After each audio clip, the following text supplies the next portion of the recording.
He said something he shouldn't have said. She was dumbfounded by the words he'd chosen and astounded by his lack of awareness. As he nonchalantly changed the subject, she could do nothing more than stand there bewildered, with slightly slackened jaw.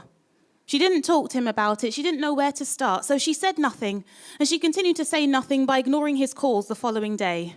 She hopes that he'd connect that silence with the silence he'd induced the previous night, and out of those silences would come words of apology. She should have known better. She should have known that no amount of silence can fix a situation that requires words. Because when words break something, only words can mend that thing. When he emailed her a year later, she was happy to hear from him. It was a shame he'd said something he shouldn't have said, and she considered talking to him about it.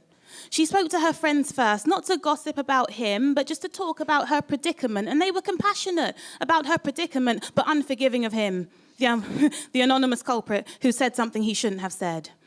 A week later, through friendly conversation, she learned that one of her friends was also friends with the man who said something he shouldn't have said. For a moment, she could do nothing more than stand there bewildered, with slightly slackened jaw. But this time, she did something different. This time, she said something and revealed the identity of the man who said something he shouldn't have said to her unforgiving friend. She hoped that his reaction would save her from having to say something, that he'd tell her she must have imagined that the man had said something he shouldn't have said, and she'd say he must be right, and then they'd laugh. Life is so lifey. But he really was unforgiving.